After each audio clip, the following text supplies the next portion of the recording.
Mesdames, Messieurs, Monsieur le vice-recteur exécutif au développement et chers conférenciers, il me fait plaisir de vous souhaiter la bienvenue à cette conférence publique qui marque officiellement l'ouverture de notre 5e université d'automne de l'Institut Hydro-Québec en environnement, développement et société, communément appelé l'Institut EDS, sur le thème cette année du campus de l'Université Laval à l'aune des objectifs de développement durable. Mon nom est André Potvin, je suis le nouveau directeur de l'Institut EDS et je serai votre animateur pour la soirée. Donc, cette conférence est rendue possible grâce à, bien sûr, l'Institut EDS et au vice-rectorat exécutif et au développement de l'Université Laval, en collaboration avec la chaire en développement international. Donc, sans plus tarder, j'aimerais inviter M. Éric Beauce, vice-recteur exécutif au développement, à vous adresser un mot de bienvenue.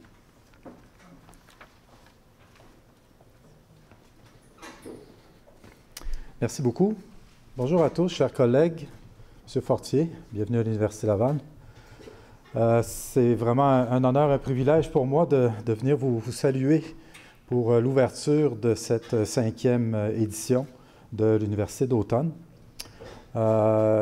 Écoutez, ça fait 10 ans maintenant qu'on a mis en place, ça fait bientôt 10 ans, qu'on a mis en place cette philosophie de développement durable à l'Université Laval sous tous ses aspects. En fait, l'idée étant d'inspirer la société, l'idée étant de focusser sur l'individu, les communautés, la pérennité de la qualité de vie. En fait, pour nous, développement durable, c'est un peu, ça se traduit par qualité de vie, sous tous ces angles, que ce soit les angles humains, sociaux, économiques, environnementaux.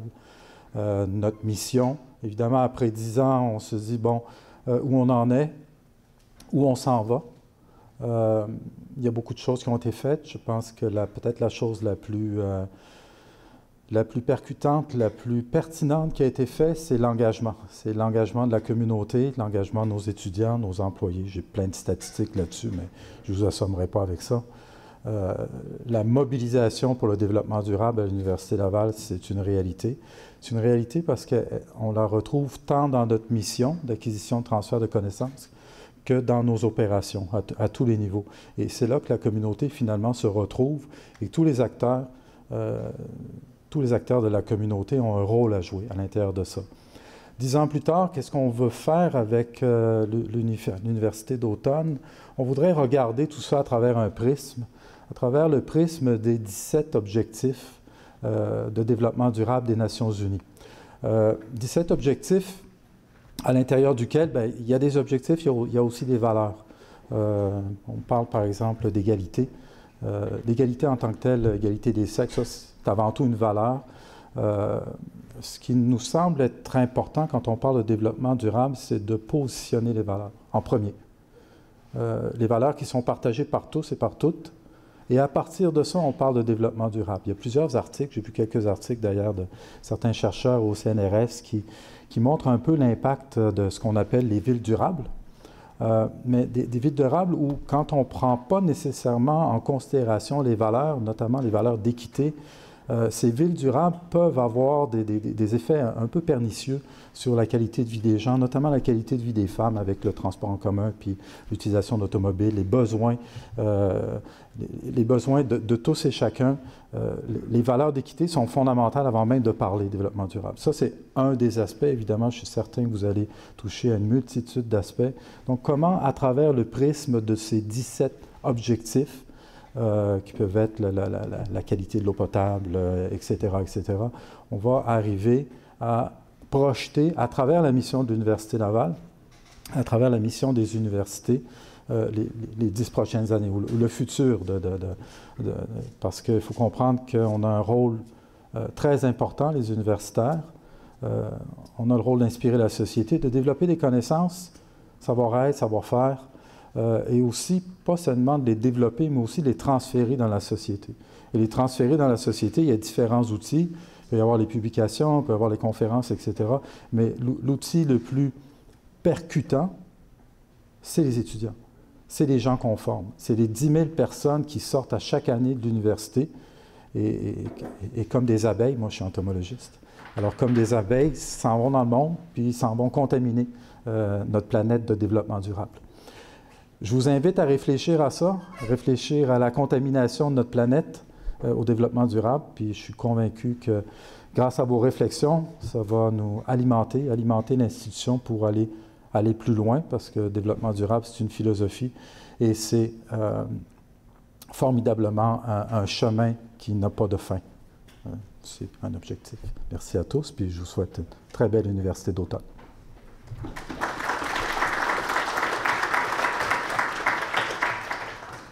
Alors, merci, M. le vice-recteur, pour ces paroles d'entomologiste. Alors, on va tenter demain de tous se contaminer ensemble, mais positivement, on l'espère. Alors, on est vraiment très, très heureux de pouvoir compter sur l'appui du vice-rectorat dans cette aventure. Donc, sans plus tarder, j'aimerais présenter notre conférencier ce soir, M. François Fortier. M. Fortier est conseiller interrégional en politique de planification pour le développement durable au département des affaires économiques et sociales des Nations unies. Depuis près de 25 ans, il travaille pour l'ONU, pour des ONG et comme expert conseil dans plus de 40 pays. Il a aussi enseigné à l'École de développement international et mondialisation de l'Université d'Ottawa. Il œuvre maintenant plus particulièrement sur les thèmes de la durabilité, du changement climatique et de la transition énergétique. M. Fortier a aussi longtemps étudié l'économie politique de la société de l'information et travaillé en gestion des connaissances. Il est titulaire d'un doctorat en sciences politiques de l'Université de York à Toronto. Et ce soir, M. Fortier va nous entretenir sur les expériences du Nord et du Sud dans la mise en œuvre des objectifs de développement durable. Alors, je vous invite à accueillir M. Fortier.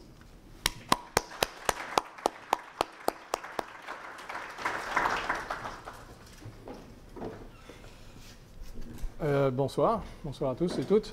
Et merci à l'EDS de l'invitation, merci à l'Université Laval également de nous donner cette plateforme pour qu'on puisse discuter ensemble ce soir du développement durable, dans le contexte, bien sûr, du programme pour le développement durable à l'horizon 2030, dont vous connaissez peut-être quelque chose, au moins le nom, peut-être quelques détails, donc on va en parler un petit peu.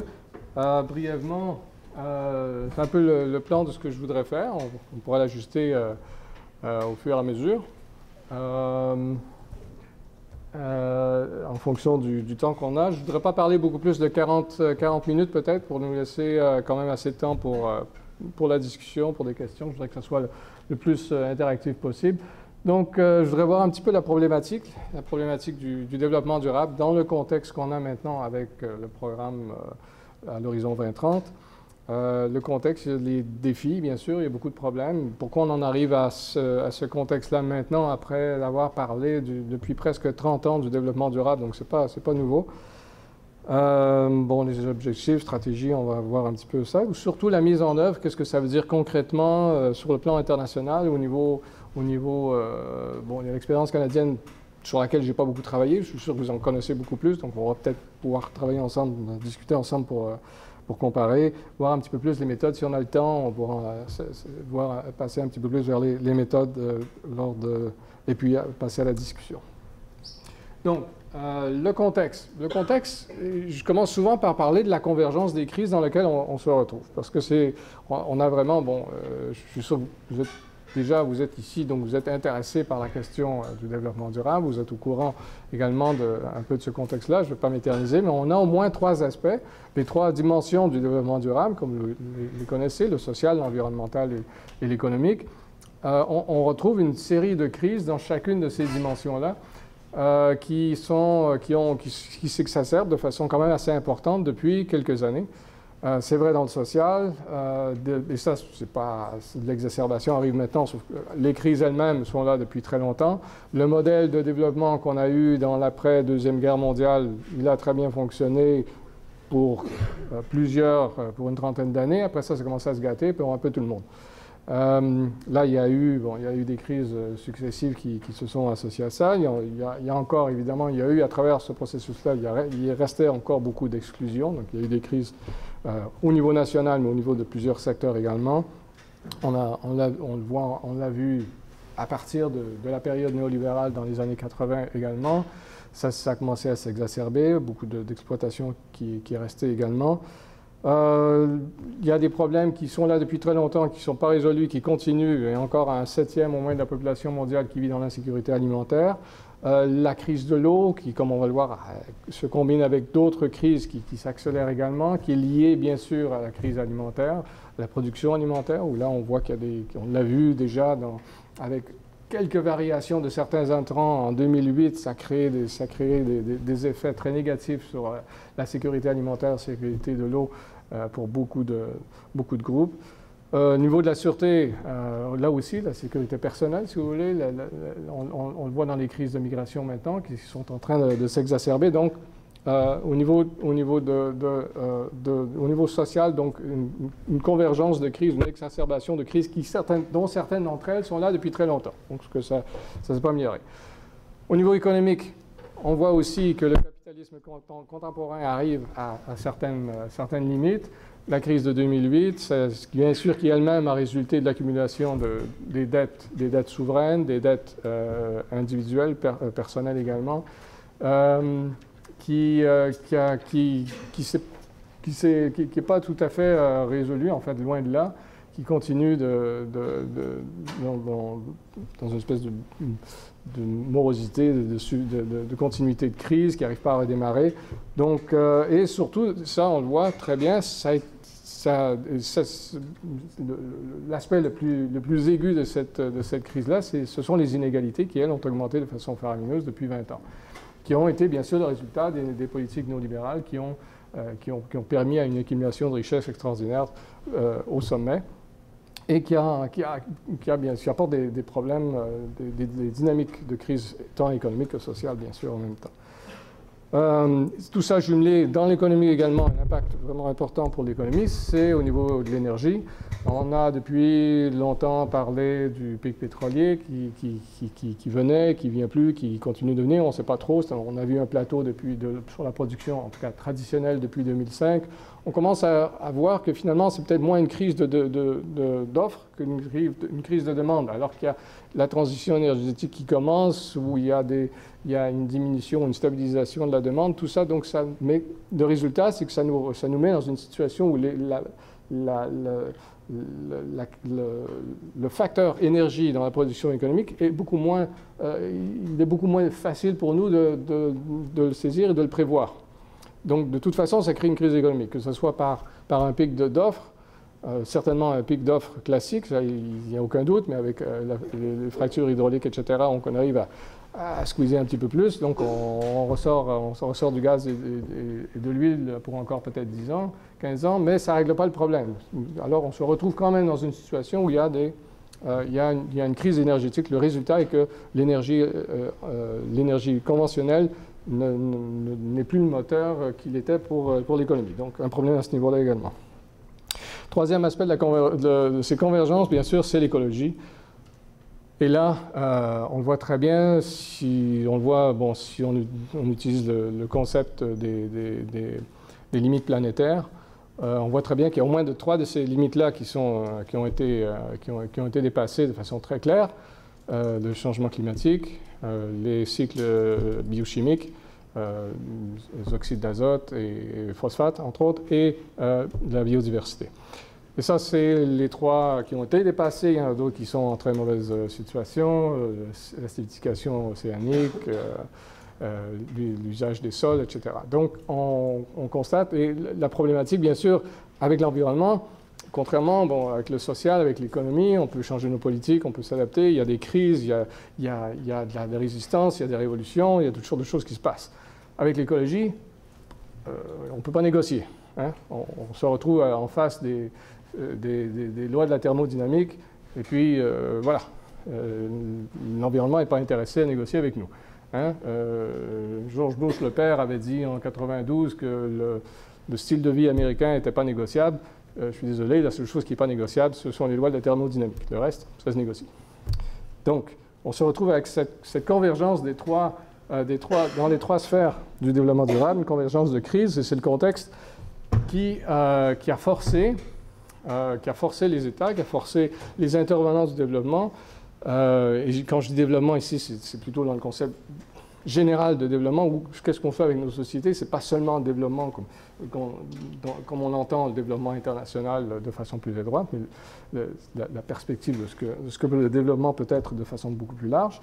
Ça nous a forcé, depuis au moins 10, 20 ans, à commencer à le repenser. Je dis nous dans le mainstream parce que ça fait longtemps qu'il y en a d'autres qui y repensent depuis longtemps.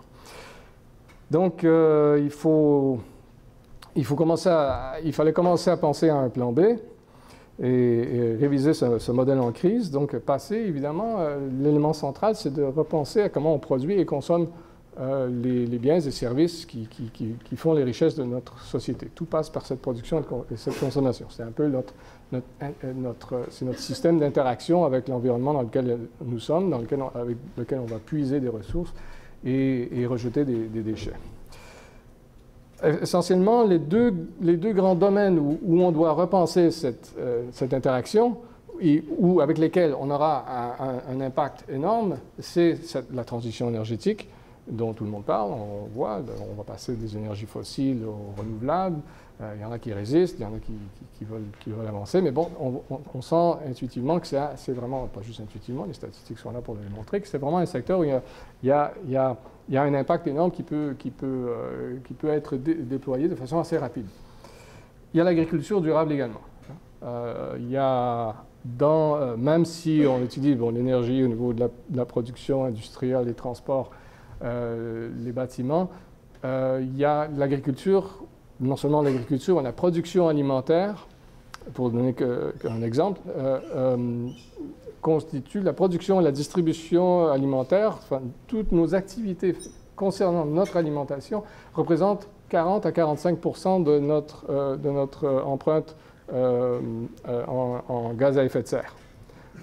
40 à 45% de tous nos gaz à effet de serre sont liés d'une façon ou d'une autre à l'alimentation, que ce soit les 14% de la production agricole directe, que ce soit la chaîne de distribution qui suit, notamment dans la chaîne froide, enfin tout ce qui est réfrigération, distribution dans le commerce, etc. Donc c'est énorme. Donc une agriculture durable et une distribution alimentaire, une sécurité alimentaire durable sont des éléments, est aussi un secteur essentiel de transformation qu'on peut faire. Donc c'est un des secteurs clés dans lesquels on devrait repenser. Donc ces deux-là, l'énergie et l'agriculture durable, sont ces deux qui sont vraiment au centre du début où on va commencer à repenser comment on peut se développer un nouveau modèle de développement. Évidemment, après ça, il y a tout le reste, les bâtiments, l'industrie. Donc, c'est pas pour amoindrir les autres, mais ces deux secteurs-là sont importants. Donc, on commence à repenser à ça, comment on va produire, consommer. On commence à se poser des questions, bien sûr, sur les indicateurs, le produit intérieur brut. Est-ce que ça représente vraiment un indicateur de prospérité? Bien sûr que non. Bon, ça avait déjà été critiqué quand le PIB a été inventé dans les années 40, mais bon, c'était dans les 30 en fait, mais de façon, et ça avait été critiqué par des personnages très importants dans les années 60 également, mais c'était resté, et c'est encore resté l'indicateur dominant d'une soi-disant prospérité. On sait très bien maintenant que c'est loin d'être nécessairement le cas, surtout si on met l'emphase simplement sur la croissance de cette production, du PIB. Or, il y a des tas de choses qu'on ne voudrait pas voir croître. Et il y en a d'autres il y en a certaines qui, oui, on voudrait bien voir croître les services de santé, mais en même temps, on voudrait bien aussi que les gens soient moins malades, qu'il y ait moins d'accidents d'automobile, etc. Pourtant, ce sont tous des facteurs qui contribuent au PIB. Donc, reconsidération de ces indicateurs et même de la notion de croissance. Parce que ce n'est pas seulement certains des secteurs de croissance, mais la croissance en elle-même, parce que la croissance doit nécessairement être quelque chose de positif. On sait très bien que non, on ne peut pas. Il n'y a aucun système fermé tel que notre système planétaire qui croît à l'infini. Donc il faudra bien revoir cette dynamique. Et ce qu'on arrive aussi à comprendre, à saisir dans ce processus de questionnement, c'est qu'il y a des interactions. Il y a des interactions souvent très complexes entre des interventions dans un secteur et dans l'autre. Donc on ne peut pas continuer à penser de façon isolée entre ces différents secteurs d'intervention. Donc un élément important qui doit être saisi, c'est justement cette dynamique de système. Donc la pensée systémique acquiert un rôle important dans cette révision du modèle de développement. Un peu comme les dominos. Mais là, c'est une chaîne de dominos encore plus compliquée. Donc, on voit un peu cette dynamique de pensée, ce qu'on fait avec l'ancien modèle de développement, ça, vers quoi on doit aller. Le concept de développement durable lui-même essaie d'offrir une certaine pensée alternative pour ça, sauf qu'il existe depuis au moins les années 80, 87, avec le rapport Brundtland. Il avait été créé avant ça, mais le concept de développement durable est devenu connu à partir de ce moment-là. Le problème, c'est qu'il est resté quand même, comme on le voit ici, hein, c'est plutôt comme des silos, c'est des piliers souvent isolés l'un des autres, où on se disait, bon, on va faire un peu le travail, il faut faire quelque chose pour le développement dans chacun des trois, sur chacun de ces trois piliers-là, mais sans penser aux interactions qui existaient entre les trois piliers. Et du coup, on a souvent investi beaucoup plus dans l'économie que dans le social ou l'environnemental, où on disait, bon, ça, on y verra après, on réparera les dégâts environnementaux, la courbe de Kuznets. Si ça va mal maintenant, dans 25 ans, on sera plus riche, on pourra dépolluer, etc. Le social, ils peuvent patienter, et puis bon, hein, ça va éventuellement, il y aura de la percolation qui réglera le problème des pauvres. C'était l'ancienne dynamique, et c'est resté malgré le concept de développement durable. Si on a conçu le développement durable comme trois silos, on n'a pas beaucoup fait de progrès. Donc ça, c'est un premier problème. Et justement, ces silos, ils ont été suffisamment dominants qu'on a continué à avoir des institutions qui ont été établies depuis cette période-là, dans les années, même avant, bien sûr, et dans les années 80, même après qu'on a commencé à parler du développement durable, dans le contexte de Rio, de la première conférence de 92, on continuait à établir et à avoir des institutions qui travaillaient en silo, chacun dans son secteur, sans avoir beaucoup d'interactions. On a aussi eu des problèmes d'alignement, des alignements vertical, où on a certains programmes à l'échelle mondiale, avec d'autres programmes, par exemple les agendas 21 à l'échelle nationale ou même locale, mais qui souvent ne sont pas coordonnés. Donc on se retrouve avec des problèmes, des programmations ad hoc et des problèmes de mise en œuvre où il n'y a pas de synergie entre ces différents niveaux. Donc il faut repenser là aussi des institutions beaucoup plus, où il y a beaucoup plus de synchronisation, où il y a des bidirectionnalités à la fois du bas vers le haut et vice-versa. Et ça, c'est les institutions avec lesquelles on doit encore travailler aujourd'hui. C'est un problème grave parce qu'elles n'ont pas été conçues comme ça. Elles ont été conçues de façon beaucoup plus isolée et à leur niveau de travail. Donc, comme résultat de cette vieille mentalité, de ce vieux paradigme de développement, on a de l'incohérence dans les politiques de développement entre les dimensions du développement durable, nos trois silos ou les 17 ODD comme ils sont exprimés aujourd'hui, entre les acteurs, ces institutions qui travaillent plus ou moins ensemble, entre les niveaux qui ne sont pas bien coordonnés. Et pourtant, ce sont des coordinations tant verticales qu'horizontales qui sont essentielles. On ne peut pas penser au développement durable, avoir des politiques qui sont alignées, enfin, où on va justement favoriser cette synergie si on n'a pas d'alignement vertical ou horizontal.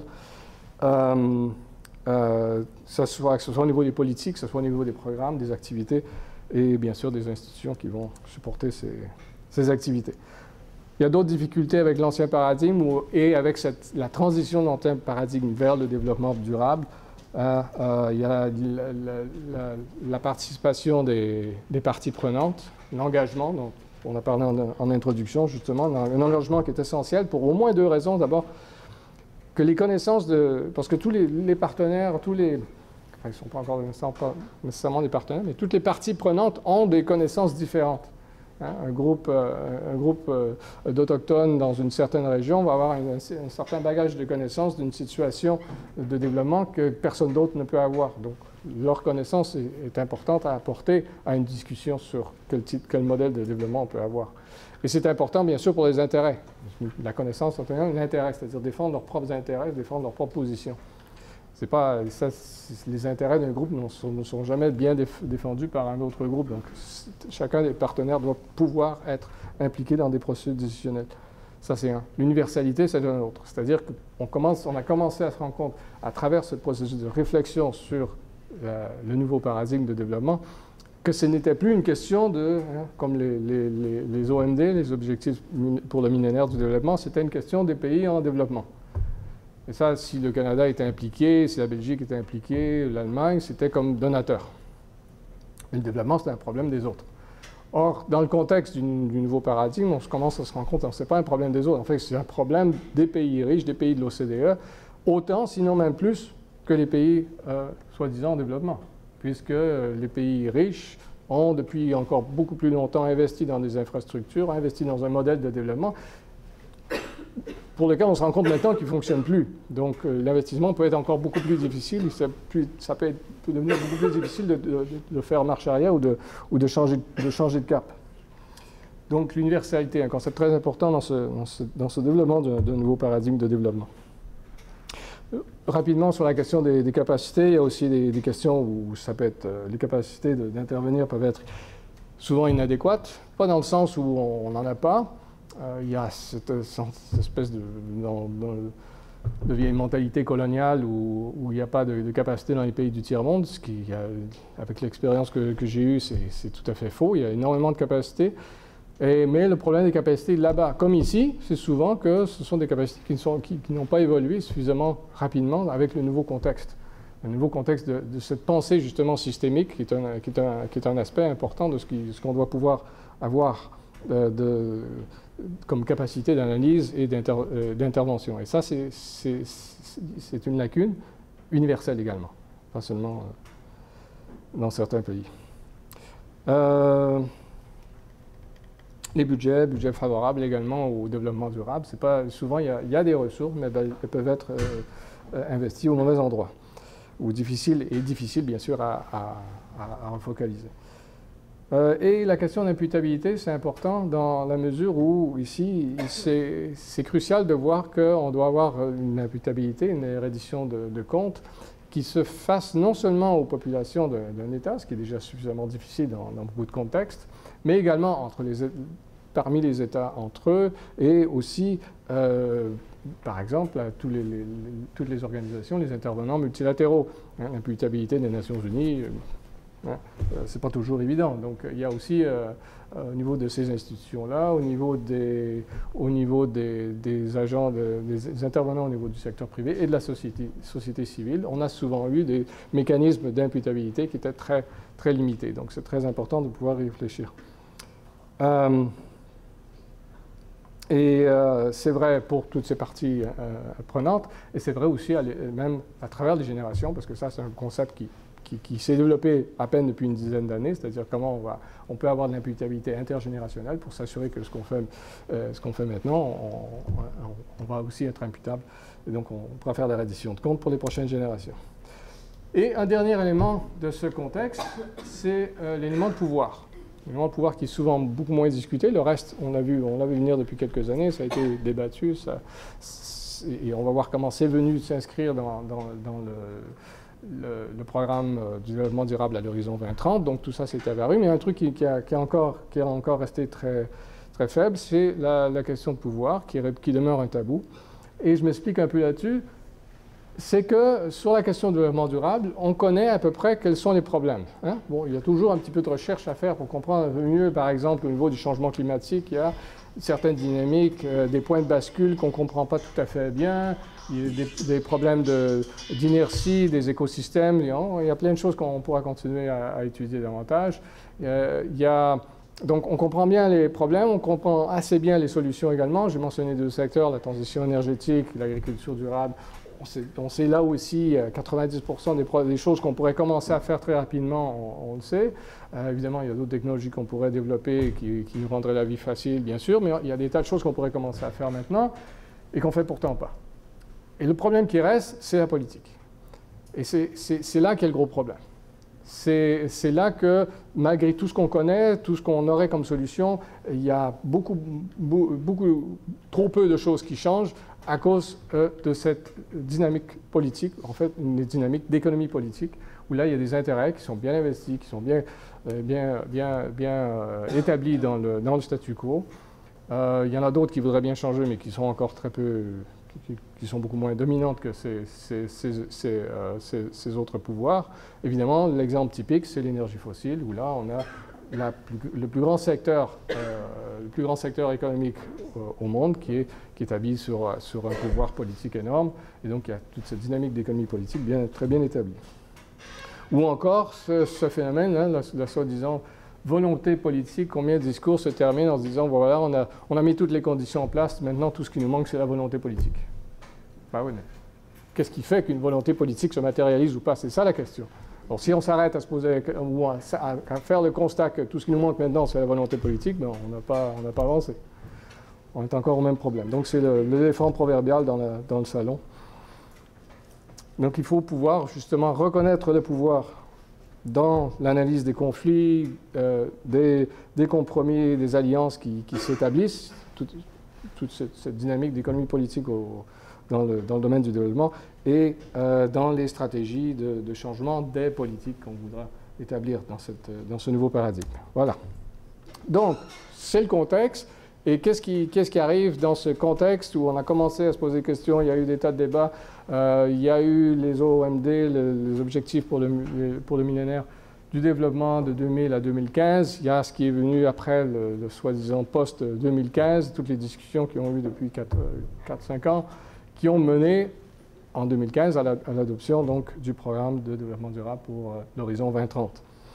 Est-ce que c'était vraiment la question de savoir ce que c'était vraiment illuminant, est-ce que ça change vraiment, est-ce que c'est tout, est-ce que c'est vraiment un nouveau paradigme de développement? Bon, c'est ce que je vais présenter un petit peu, mais bon, pour résumer ce qu'est le programme de l'horizon 2030, rapidement, on avait ces deux courants avant, le courant donc des OMD, des objectifs pour le millénaire du développement, qui était essentiellement le courant social. C'est ce qu'on retrouve pour les dimensions sociales des ODD d'aujourd'hui. Donc, le développement au niveau de la réduction de la pauvreté, l'accès à la santé, l'éducation, etc. Il y a eu en parallèle avec ce courant-là le courant écologique, celui de Rio, les deux conférences de Rio, de la Commission pour le développement durable, donc de 92 à 2012.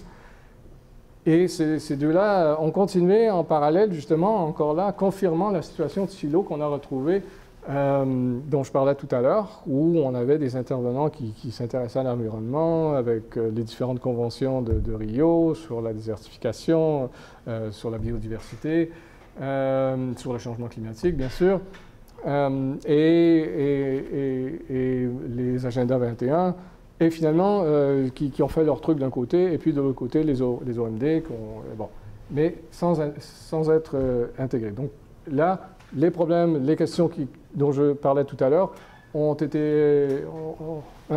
s'est rendu compte qu'on ne pouvait pas, qu'il fallait travailler ces dimensions-là ensemble, qu'on ne pouvait pas intervenir dans l'environnement sans saisir toute l'interaction que ça avait avec le social, avec l'économie. Et donc, dans ce qui allait venir après le 2015, dans cette nouvelle plateforme, ce nouveau cadre de développement, qui était nommé à ce moment-là le post-2015, il fallait pouvoir scinder tout ça. C'est ce qui était arrivé avec les ODD. Et on a cherché à faire un bien meilleur équilibre entre les trois dimensions du développement durable. Et donc on se retrouve avec le programme DD 2030, à l'horizon 2030, qui est justement cette vision. Donc on a un peu le programme au sommet de la pyramide, qui est le programme lui-même, le programme à l'horizon 2030, avec les ODD qui sont le triangle du milieu, qui est un cadre, finalement c'est un cadre de résultats, un cadre d'évaluation et de reddition de comptes, dans lesquels il y a les 17 ODD, les objectifs du développement durable, avec 169 cibles et à peu près, au dernier compte, 230 quelque chose indicateurs. Et ça, donc, tout ça, les ODD, finalement, c'est le cadre de suivi du programme pour le développement durable à l'horizon 2030. Là, il y a bien sûr la mise en œuvre, les éléments de mise en œuvre et les examens qui sont un peu la reddition de comptes, que ce soit au niveau national, que ce soit au niveau des international entre eux, c'est-à-dire au fameux forum politique de haut niveau, qui est une réunion annuelle qui se passe aux Nations Unies, où là, chaque pays, enfin pas chaque, mais les pays volontaires, une vingtaine par année, présentent ce qu'ils ont fait comme travail pour avancer vers la réalisation des ODD au cours de l'année précédente. Donc voilà, on les a, les 17, on ne va pas les passer. Ils couvrent les trois dimensions du développement, le social, l'environnemental, l'économique. Et c'est un peu paradoxal, bien sûr, on vous présente des boîtes alors qu'on vous parle d'interaction. Mais bon, on va essayer de voir comment on peut les brancher, ces boîtes-là. Bon, bien sûr, si vous avez des questions, dans la discussion, on pourra revenir sur les détails de chacun d'entre eux, mais je ne vais pas les lire. Si vous voulez, vous pouvez bien sûr y référer. Ils sont en ligne très facilement pour aller voir.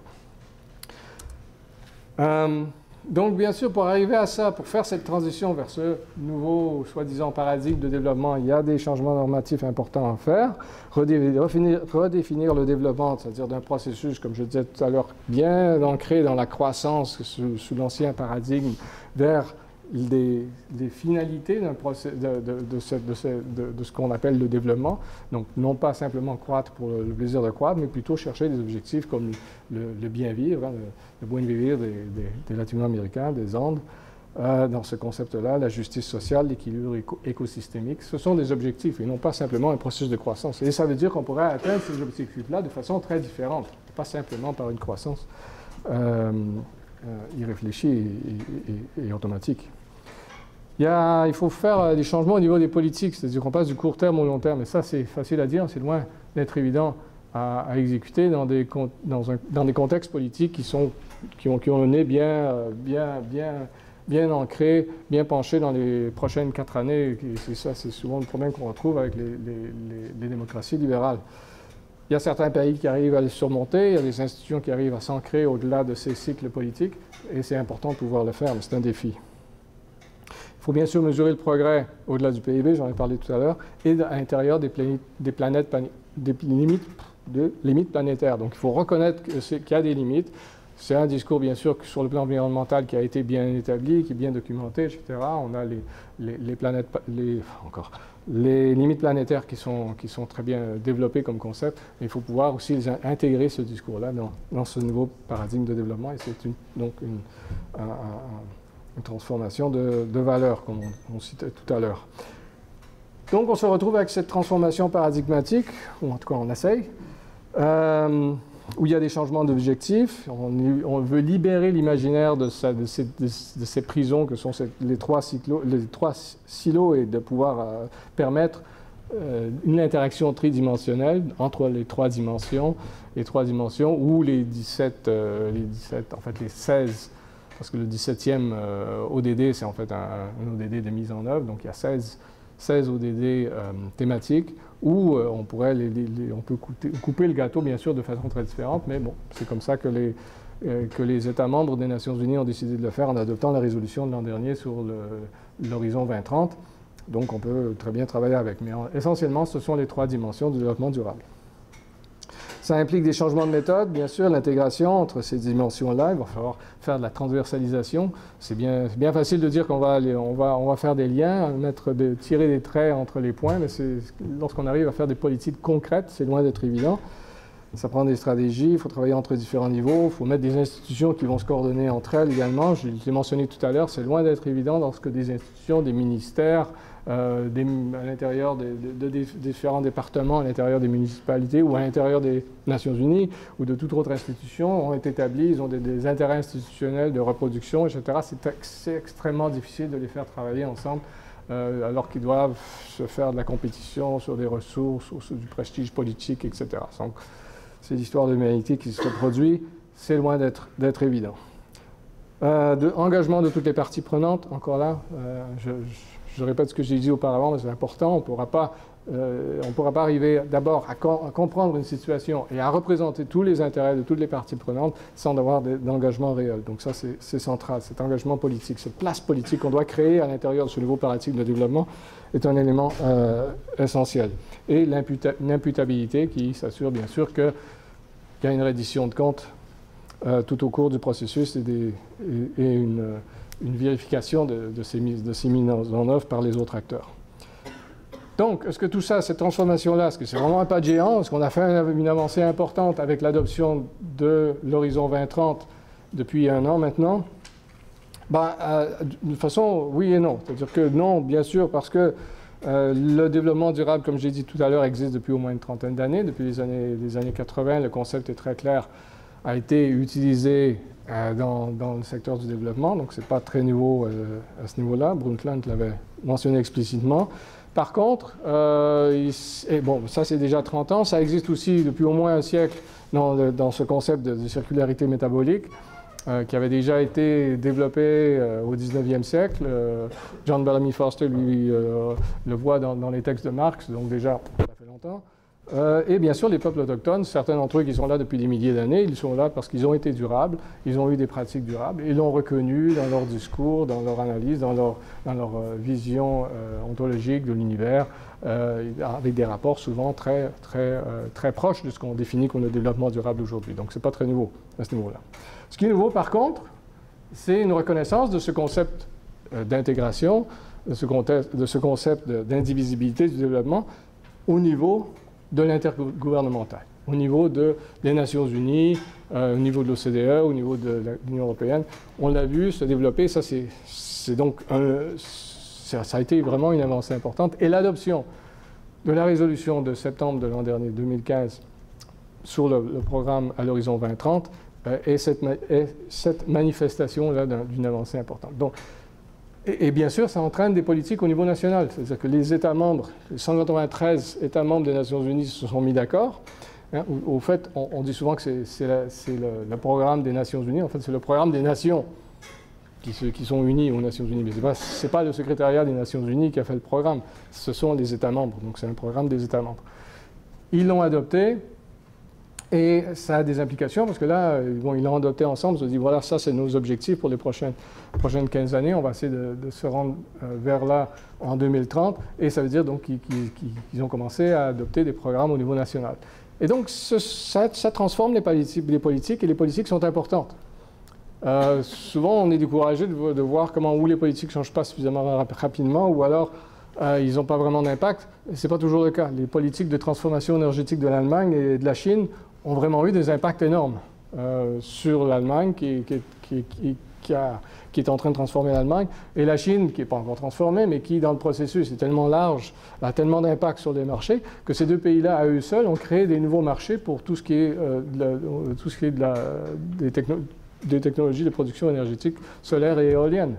Donc, ce sont des politiques qui ont été adoptés par ces gouvernements, ces parlements, et qui ont des impacts bien réels sur nos politiques de transition. Donc, est-ce que c'est important? Bien sûr, c'est important pour ces politiques, comme je viens de le dire, mais ce n'est pas nécessairement suffisant. Donc, il ne faut pas se leurrer non plus, que ce soit important ne veut pas dire que c'est suffisant. Et ça peut aussi apporter des distractions. C'est là le plus grand danger peut-être d'un programme comme celui-là, c'est de nous distraire en disant, bon voilà, on a fait notre travail, maintenant on peut rentrer chez nous et mettre le tic dans la boîte et l'oublier.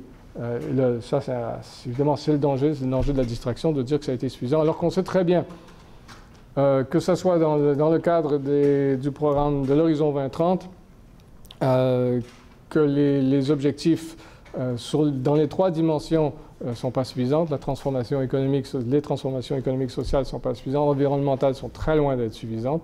On le sait très bien, même des accords de Paris qui sont bien sûr liés à cette transformation sur le plan du changement climatique sont loin d'être suffisants par rapport à ce que les évidences scientifiques nous disent que ce qu'on doit faire comme transformation. Donc tout ça n'est pas suffisant.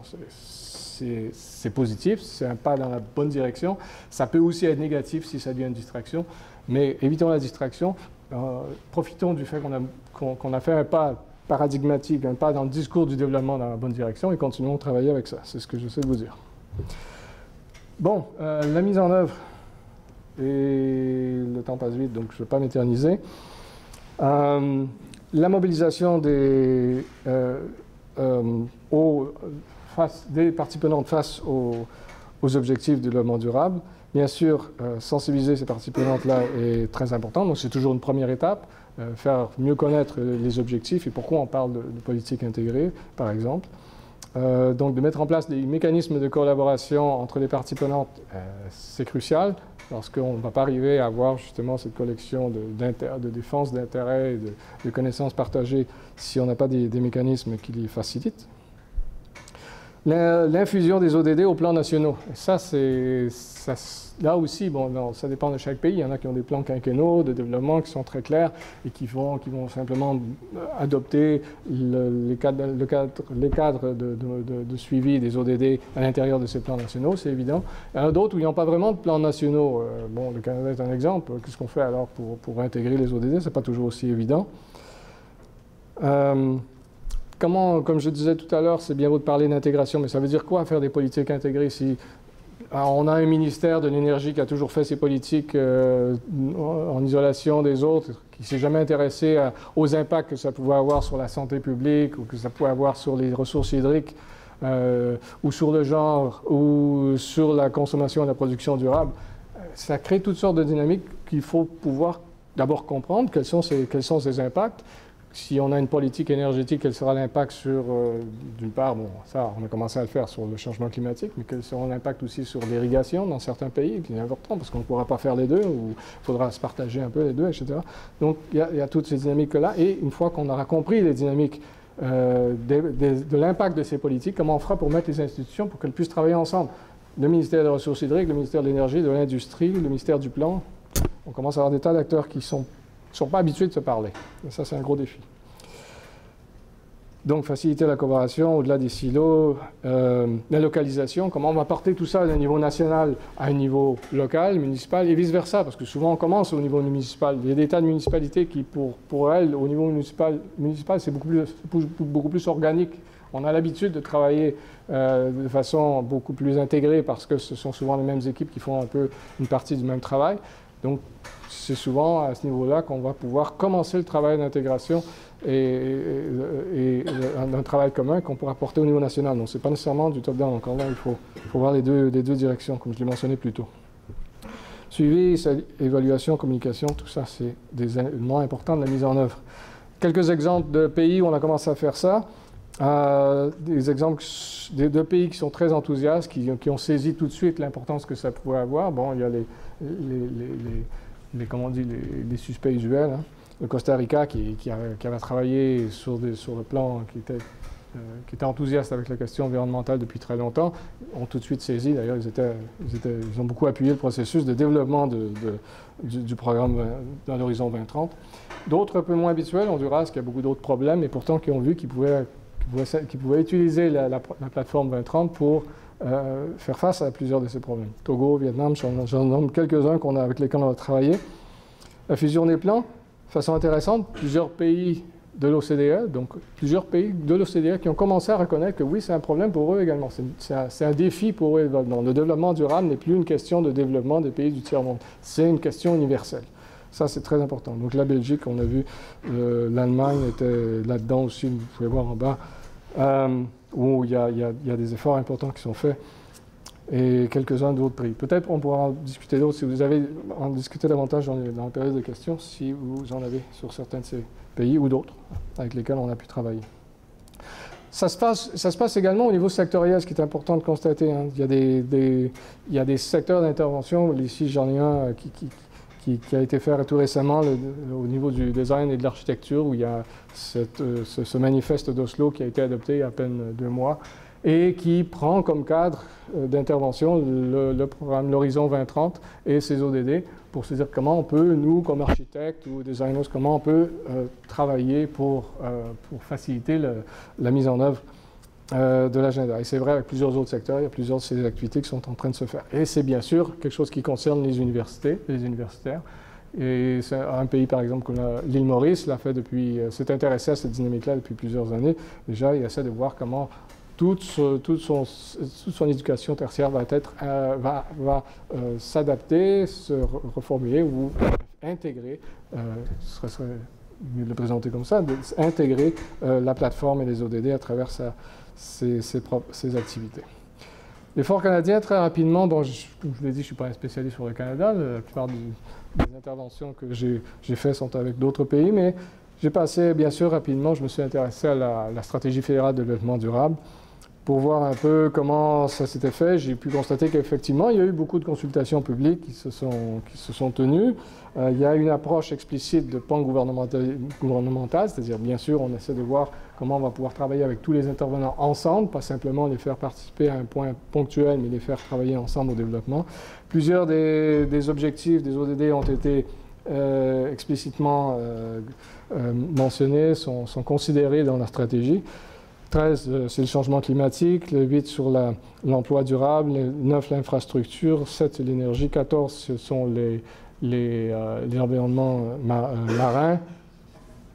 6, c'est les ressources hydriques d'eau fraîche. 15, ce sont les écosystèmes terrestres. 2, c'est la pauvreté. Non, 2, c'est la sécurité alimentaire. Merci. 3, c'est la santé. Donc, ceux-là sont très bien couverts. Par contre, ce qui m'intéressait, ce que j'ai pu constater qui est intéressant, c'est qu'on parle peu du 17, c'est-à-dire de l'engagement et des partenariats, comment on va mettre ces engagements en œuvre. C'est moins évident. Au niveau du 7, on ne parlait pas du tout d'efficacité, d'accès, de fiscalité. Changement des fiscalités au niveau des politiques énergétiques, par exemple, les subsides aux énergies fossiles. Pourtant, une question très importante au Canada, surtout en Alberta, on le sait. Dans le 3, au niveau de la santé, c'était simplement mentionné sous l'angle de la pollution seulement, alors que les autres aspects de santé et des liens entre les dynamiques de santé avec d'autres aspects, d'autres objectifs dans le reste des ODD n'étaient pas mentionnés. Et bien sûr, il y en a qui n'étaient pas mentionnés, enfin ce que j'ai pu voir, peut-être je fais erreur, et peut-être plusieurs d'entre vous le savez mieux, on pourra en discuter. 1, le reste de 3, 4, 5, bon, le reste. Peut-être 1, bon, la pauvreté. 3, la santé, j'ai mentionné. 4, l'éducation. 5, la justice de genre. 10, l'équité, la réduction des inégalités. 11, les habitats urbains, communautés rurales. 12, la production durable et la consommation durable, pas du tout mentionné, enfin ce que j'ai pu voir. 16, la justice et la paix. Encore là, une question importante. Et 17, comme je disais, la mise en œuvre. Voilà, donc c'est des aspects qui m'ont, enfin, lorsque j'ai passé rapidement à travers la stratégie fédérale, c'est des aspects où je me pose des questions. Ça serait intéressant qu'on puisse en discuter.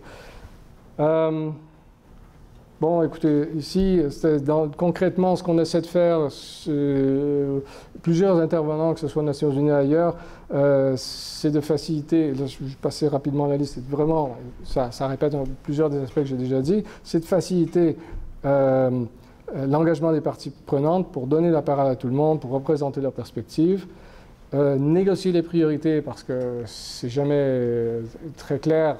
Enfin, le plus important de ce processus-là, c'est de donner une plateforme à travers laquelle il y aura des discussions sur ce que sont les réalités de chacune de ces parties prenantes et comment on va les mettre ensemble, comment on va pouvoir les articuler ensemble pour arriver à terme à un modèle de développement qui soit satisfaisant pour l'ensemble de ces groupes-là, pour les valeurs que ces groupes-là partagent. Donc c'est une question, c'est de la négociation, c'est de la politique, mais il faut le faire de façon transparente et engagée. Donc ça, c'est vraiment concret, c'est vraiment une façon de concrétiser la plateforme 2030. Guider l'analyse systémique, hein, comment on peut tirer ces traits entre chacun des points de ces dimensions, des 17 ODD. C'est quelque chose qu'on ne fait pas nécessairement facilement. On est beaucoup plus confortable dans chacun de nos silos plutôt que d'établir des connexions. Donc ça, c'est important. Négocier les options. Une fois qu'on a fait des scénarios, bon, si on fait A, si on fait B, si on fait C, on arrive à certains résultats. Comment on va négocier à partir de ces scénarios-là des décisions politiques qu'on va prendre en bout de ligne. Ça aussi, ça doit faire partie de ce processus. Donc concrètement, c'est de mettre en œuvre ces différentes étapes qu'on essaie de faire à travers différents instruments politiques. C'est d'ailleurs ce que j'ai bien compris, d'ailleurs, ce qui va se passer demain avec le programme de la journée. Ce sont justement mettre en place des instruments qui permettent de passer à travers ces étapes. Donc, c'est ce qu'on fait. Bon, au niveau de l'analyse systémique, je vais terminer là-dessus. Lorsqu'on a 169 cibles, pour les 17 ODD, 17 objectifs, 169 cibles. Si on fait un calcul rapide, ça donne 14 196, je crois, possibilités, permutations de liens entre ces 169 éléments. Bon, ça, évidemment, on se retrouve avec un spaghetti assez déconcertant. L'idée, c'est pas d'avoir cette obsession positiviste, de comprendre chacun des liens qui peut exister entre ces cibles. C'est plutôt au contraire de pouvoir utiliser un modèle qui va nous permettre de voir quelles sont les grandes tendances, quelles sont les plus importantes, les priorités à l'intérieur de ces tendances-là. Donc, si on utilise ici le peignat de Cage-Raworth, peut-être que certains d'entre vous sont familiers avec ça. On a les limites planétaires en périphérie, on a les fondations sociales. Essentiellement, ce sont les 17 ODD. On les retrouve là, les 17 ODD. Et donc, ils y sont et ce n'est pas un problème. La question à partir de ce modèle-là, on peut identifier dans un contexte particulier certaines priorités. Si, par exemple, pour un certain pays ou pour une région, une municipalité, ce sont les éléments les plus importants de cette dynamique, il s'agit de voir quelles sont les priorités, quels sont les liens principaux qui existent entre eux et quels sont, bien sûr, quel genre de causalité qui existent qui vont nous permettre d'identifier des loupes de rétroaction. C'est ça l'analyse systémique. Si on arrive à comprendre un peu ce contexte de causalité, cette dynamique systémique, à partir de là, développer des modèles et développer des options politiques. Bon, là, on a commencé à avoir le résultat qu'on cherchait pour mieux comprendre cette interaction systémique. Bon, je vous ai présenté ça simplement pour présenter un peu le travail d'analyse qu'on fait de façon concrète et bien qui, encore une fois, je crois, on va retrouver demain dans les ateliers. Voilà, moi j'avais quelques questions, je les laisse là, je suis sûr que vous avez les autres, alors c'est pas nécessaire de s'attarder à celle-là, mais moi c'est certains trucs que peut-être on pourrait soulever, mais je ne veux pas parler davantage, qu'on ait le temps de discuter maintenant en plénière. Merci.